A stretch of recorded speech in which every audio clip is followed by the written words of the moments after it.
Assalamualaikum warahmatullahi wabarakatuh. Selamat siang untuk edisi akhir pekan hari ini, hari Sabtu tanggal 6 Juni 2020. Program Jatim News Today siaran khusus update COVID-19 hadir untuk menemani Anda, dan nanti kita akan ada peluang untuk bergabung dengan 12 reporter dari berbagai LPPL, Lembaga Penyiaran Publik Lokal yang tergabung dalam ALPPL, Asosiasi Lembaga Penyiaran Publik Lokal Jawa Timur. Saya Panjarto yang bertugas di studio, ditemani oleh Karina Putri di ruang redaksi. Sekarang kita masuk dalam program Jatim News Today, siaran khusus update COVID-19. Rangkuman kabar update penanganan COVID-19 untuk regional Jawa Timur segera sahabat simak dalam update COVID-19.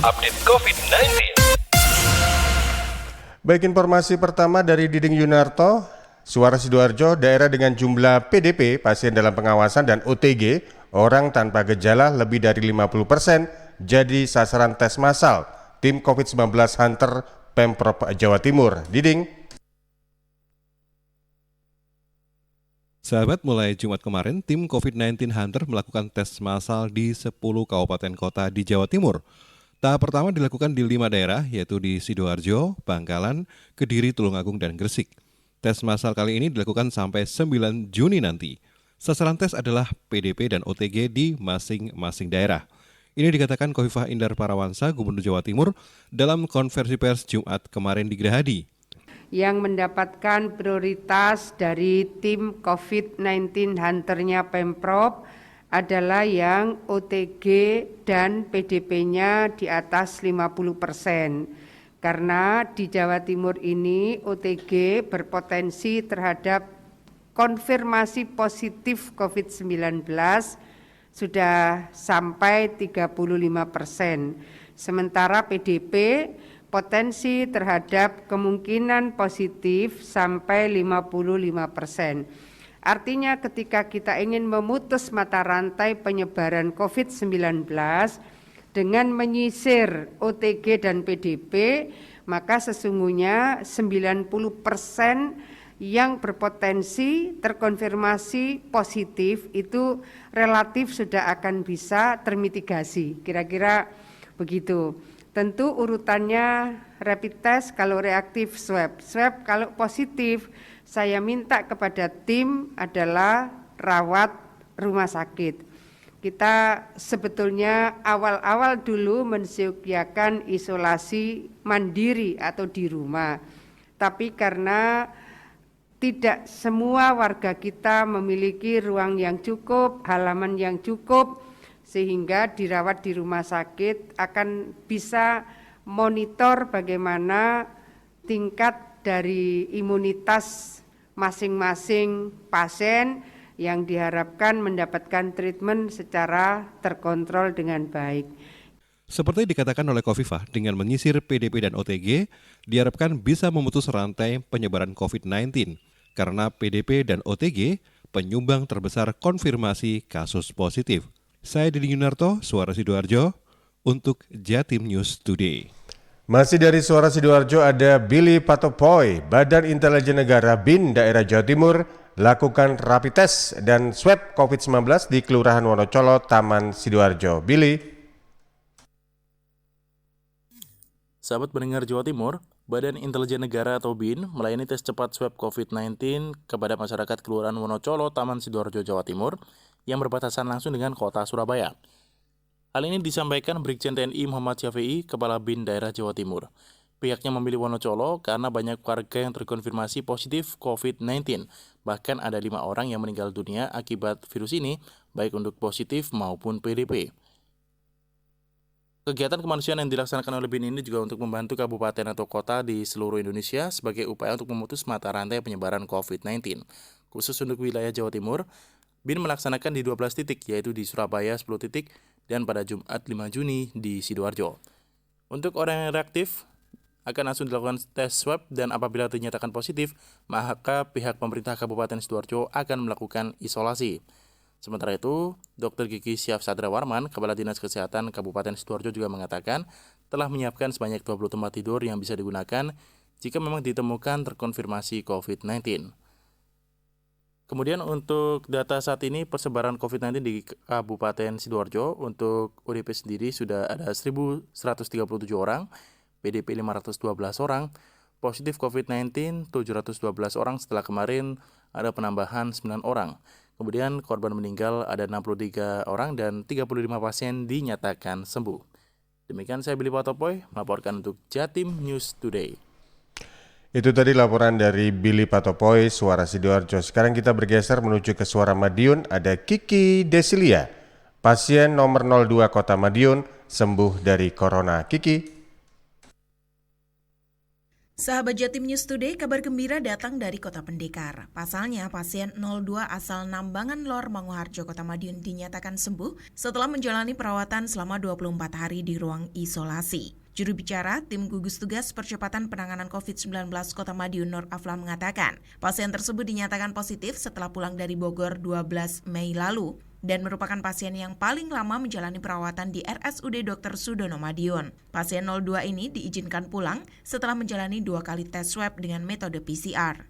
Meski sudah diizinkan untuk pulang, pasien 02 tetap wajib menjalani karantina mandiri. Selain itu, tetap akan dipantau oleh kader kesehatan di lingkungan tempat tinggalnya. Dengan begitu, saat ini masih ada 2 pasien yang menjalani perawatan di ruang isolasi RSUD Dr. Sudono Madiun, yakni suami istri dari klaster Sampurna. Sebagaimana informasi sahabat, data dari dashboard.madiunkota.go.id.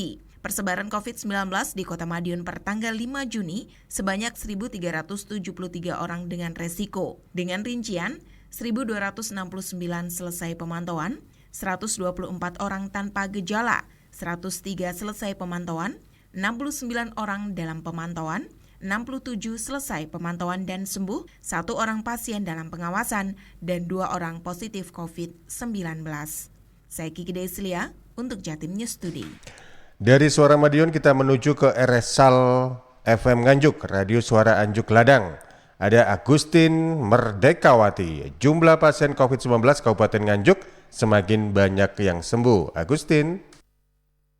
Angka kesembuhan pasien COVID-19 di Kabupaten Nganjuk terus meningkat setelah sebelumnya ada 18 pasien yang dinyatakan sembuh. Kemarin ada 3 pasien lagi yang diperbolehkan pulang karena hasil swab mereka sudah negatif 2 kali berturut-turut. Juru bicara Gugus Tugas Percepatan Penanganan COVID-19 Kabupaten Nganjuk, Dr. Hendrianto mengatakan, 3 pasien yang sembuh kemarin adalah pasien laki-laki berusia 28 tahun asal Ngeronggot, kemudian perempuan berusia 60 tahun dan 78 tahun asal Baron. 3 pasien semuanya dirawat di RSUD Nganjuk. Tentang pasien corona ke-22, 23, dan 24, 2 pasien perempuan asal Baron merupakan klaster rekreasi Serambang Ngari, sedangkan 1 pasien lainnya asal Ngeronggot yang memiliki riwayat perjalanan dari Surabaya. Dengan kesembuhan 3 pasien berarti total ada 21 pasien yang sembuh dari corona, sebanyak 10 lainnya masih dirawat di sejumlah rumah sakit di Nganjuk. Untuk kasus positif tetap 32 dan belum ada tambahan. 1 pasien corona lainnya meninggal dunia. Melihat semakin banyaknya pasien positif COVID-19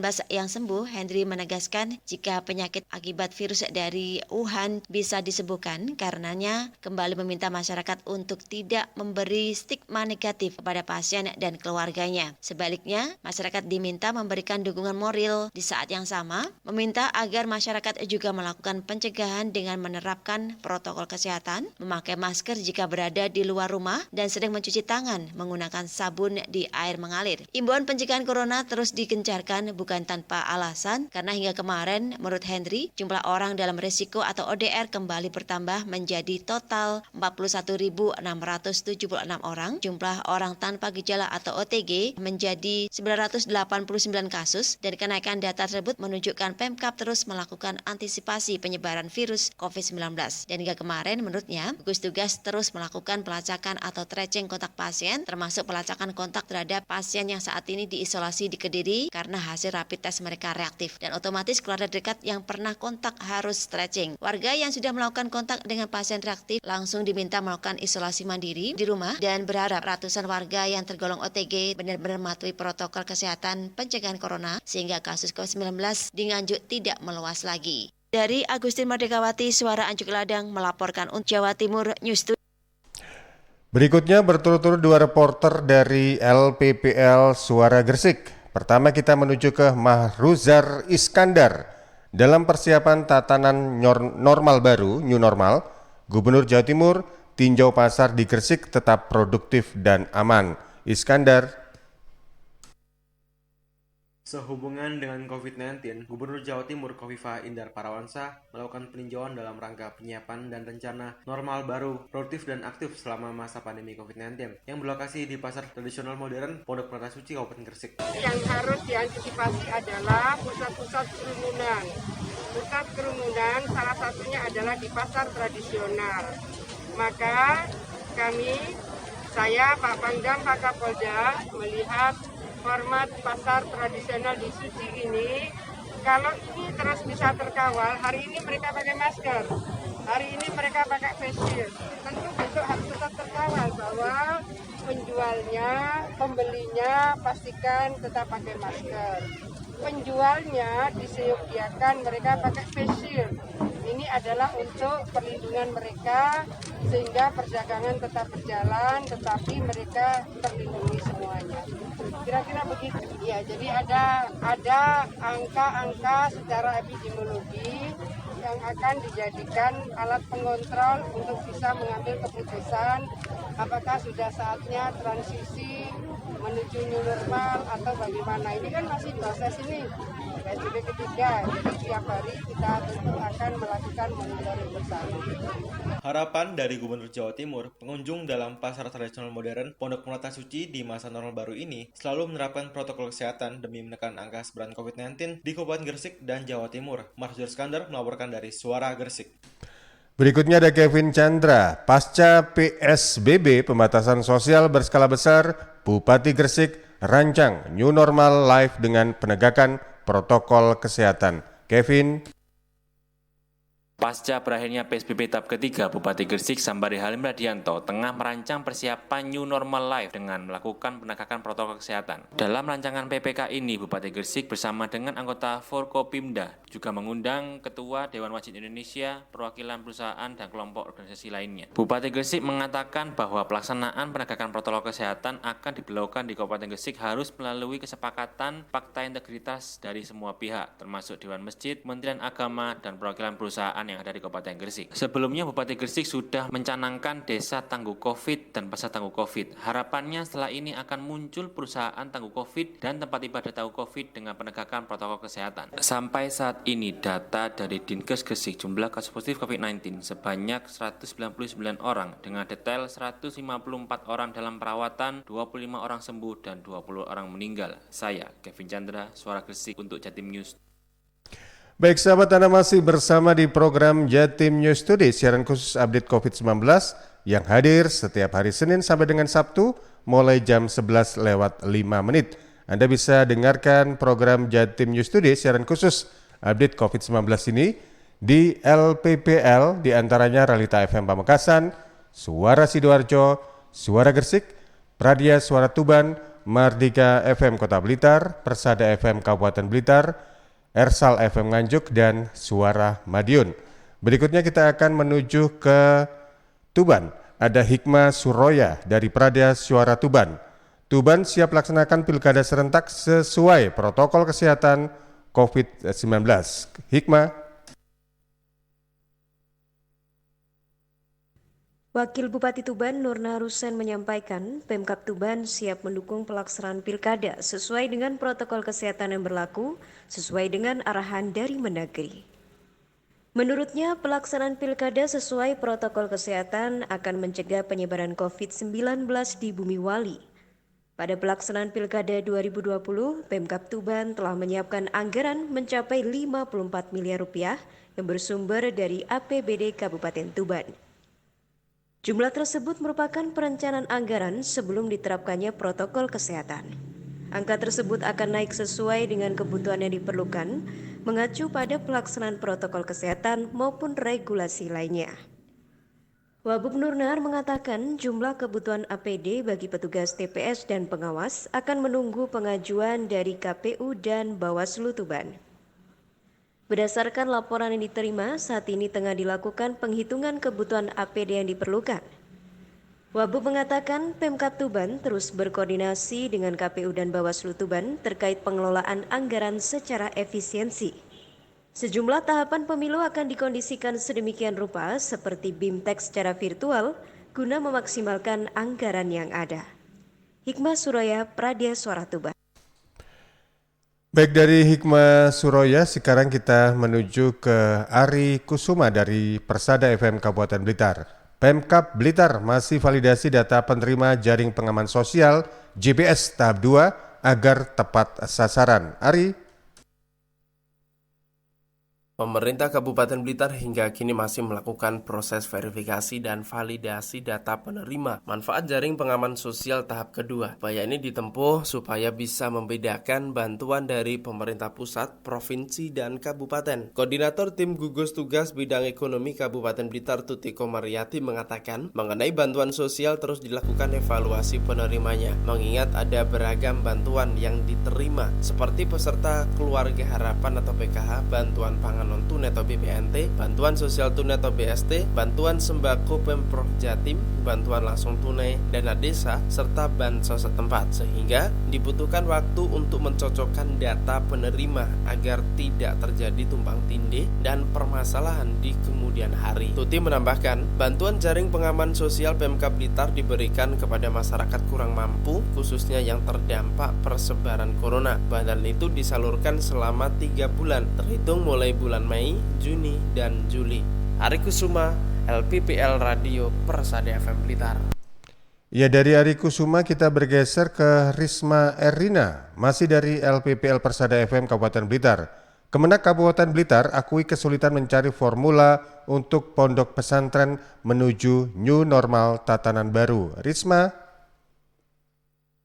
Jumlah pondok pesantren di Kabupaten Blitar saat ini mencapai 133, baik kategori besar, kecil maupun sedang. Saat ini dipastikan belum ada santri yang masuk kembali ke pondok pesantren. Hanya saja persiapan harus dilakukan karena pemerintah pusat juga telah menginstruksikan untuk menuju new normal life atau tatanan kehidupan baru di tengah pandemi COVID-19. Humas Kemenak Kabupaten Blitar Jamil Masadi mengatakan pendidikan di pondok pesantren cukup spesifik sehingga membuatnya kesulitan mencari formulasi menuju new normal. Ia pun mengaku selama beberapa hari sudah melakukan pembahasan secara intensif dengan Pemkab Blitar, skema dan skenario pondok pesantren menuju new normal. Jamil menuturkan pihaknya saat ini terus mencari formulasi bagaimana waktu belajar anak-anak di pondok pesantren ini bisa dilaksanakan dengan baik dan aman. Orang tua, pengasuh pondok, pemerintah menginginkan kembali normal sehingga dibutuhkan kedisiplinan bersama. Jamil berharap semua pihak harus disiplin menerapkan protokol kesehatan karena selain untuk disiplin, untuk menuju new normal salah satu syaratnya tingkat penularan dan jumlah pasien semakin menurun dibuktikan dengan pasien sembuh. Saya Risma Erina, LPPL Radio Persada FM Kabupaten Blitar melaporkan untuk Jatim News Today. Dari Persada FM Kabupaten Blitar, sekarang kita menuju ke Realita FM Pamekasan. Ada Kolik Maulidi, belum ada transfusi plasma darah dari pasien COVID-19 sembuh di Pamekasan. Kolik.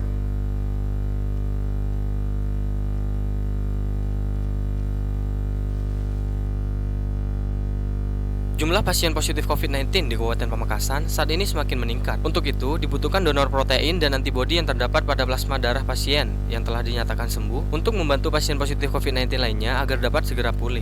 Ketua Penanganan COVID-19 RSUD Smart Pamekasan, Dr. Saiful Hidayat mengatakan, darah itu terdiri dari cairan dan padatan. Bagian cair dikenal sebagai plasma dan terbentuk dari air, garam, dan protein, sedangkan bagian padat mengandung berbagai sel-sel darah. Dr. Saiful menyampaikan, tidak semua orang dapat menjadi pendonor. Diutamakan adalah usia muda, kemudian pendonor tidak memiliki penyakit kencing manis, diabetes, hepatitis, HIV, dan penyakit berat lainnya. Serta pendonor harus dalam keadaan sehat mental selama 14 hari, yaitu setelah dilakukan 2 kali tes VCR, hasilnya negatif. Nggak semua orang bisa menjadi donor, maksudnya ngasih plasma konvalesen. Yang umurnya itu ya usia muda yang diutamakan ya. Kemudian dia tidak punya penyakit seperti kencing manis atau diabetes, HIV, hepatitis dan sebagainya. Dan orang itu harus sembuh minimal 14 hari ya. Dinyatakan sembuh itu setelah PCR-nya 2 kali negatif. Dan sebelum dilakukan transfusi plasma ini satu hari sebelumnya juga harus diperiksa ulang PCR-nya. Kalau negatif baru bisa masuk. Dr. Saiful menambahkan, jika pendonor sudah memenuhi syarat untuk melakukan donor plasma darah, maka sebelum dilakukan transfusi plasma, 1 hari sebelumnya masih harus dilakukan tes pemeriksaan ulang polymer chain reaction atau PCR. Jika hasilnya negatif, maka bisa dilakukan donor. Halik Maulidi, Realita FM Pamekasan. Baik, sekarang kita akan menuju ke dua reporter dari LPPL Mardika FM Kota Blitar. Ada Rita Zulkarnain dan Afik Rahardian. Ke Rita Zulkarnain terlebih dahulu. Tingkat sebaran kasus positif COVID-19 di Kota Blitar terendah di Provinsi Jawa Timur. Rita.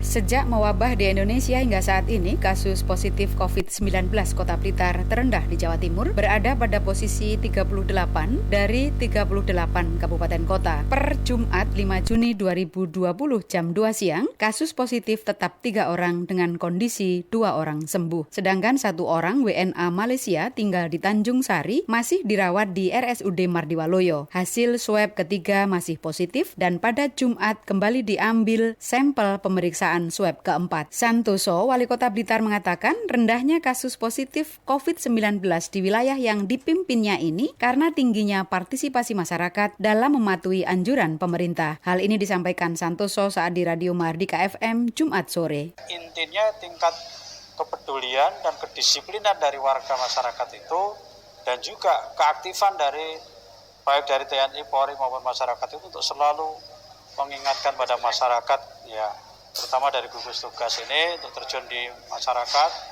Makanya kemarin kita sampai terjun ke pasar-pasar secara langsung sekaligus mengingatkan dan membagi masker bagi yang belum pakai. Kita terjun ke pusat perbelanjaan di Blitar Square. Kita terjun di tempat ibadah-ibadah di masjid-masjid itu juga kita cek seberapa jauh kesiapannya. Kita di stasiun, semuanya itu kita lakukan supaya grade-nya Kota Blitar itu masih bisa dipertahankan. Untuk kondisi pasien dalam pengawasan PDP warga Kota Blitar di RSUD Mardiwaloyo bertambah 1 menjadi 5 orang. PDP ini sebelumnya berstatus orang dalam pemantauan ODP, perempuan usia 29 tahun, warga Kelurahan Klampok, Kecamatan Sananwetan. Memiliki riwayat perjalanan dari Pasuruan pada 20 Mei 2020 lalu, mengeluh batuk dan demam. Menjalani perawatan di RSUD Mardiwaloyo sejak 22 Mei 2020 dan pada Jumat ini dilakukan pengambilan sampel swab pertama. Rita Zulkarnain, Mahardika FM. Terakhir ada Afik Rahardian. Pemkot Blitar siapkan sanksi bagi pelanggar protokol kesehatan di masa new normal. Afik.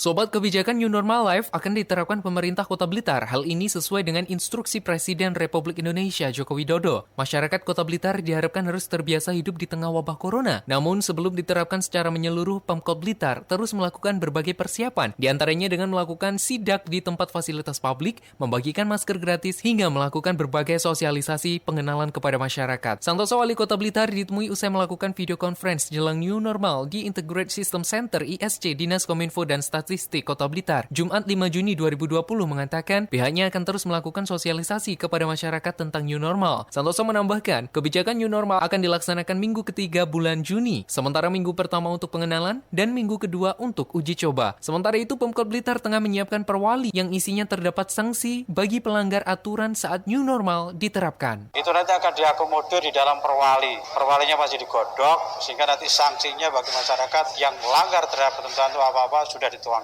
Ya, nanti tentunya sebelum New Normal diberlakukan, itu semuanya harus sudah jadi, sehingga nanti disosialisakan pada masyarakat. Jika sudah masyarakat tetap, ya sudah nanti diberikan sanksi. Sampai saat ini, Pemkot Blitar masih menggodok aturan jelang New Normal diterapkan. Santoso memastikan perwali ditargetkan jadi sebelum New Normal diterapkan nanti. Afik Rahardian, Mahardika FM. Demikian tadi terakhir bersama reporter dari LPPL Mardika FM Kota Blitar. Demikian sahabat, akhir dari program Jatim News Today siaran khusus update COVID-19 edisi akhir pekan ini hari Sabtu tanggal 6 Juni 2020. Anda bisa ikuti program Jatim News Today siaran khusus update COVID-19 setiap hari Senin sampai dengan Sabtu mulai jam 11 lewat 5 menit. Mewakili kerabat yang bertugas, saya Panji Harto, sampaikan selamat siang, salam sehat. Wassalamualaikum warahmatullahi wabarakatuh. Perkembangan penanganan COVID-19 untuk wilayah regional Jawa Timur sudah sahabat simak dalam Update COVID-19. Update COVID-19 bisa sahabat simak Senin sampai Sabtu jam 11 siang. Persembahan dari Asosiasi Lembaga Penyiaran Publik Lokal Jawa Timur.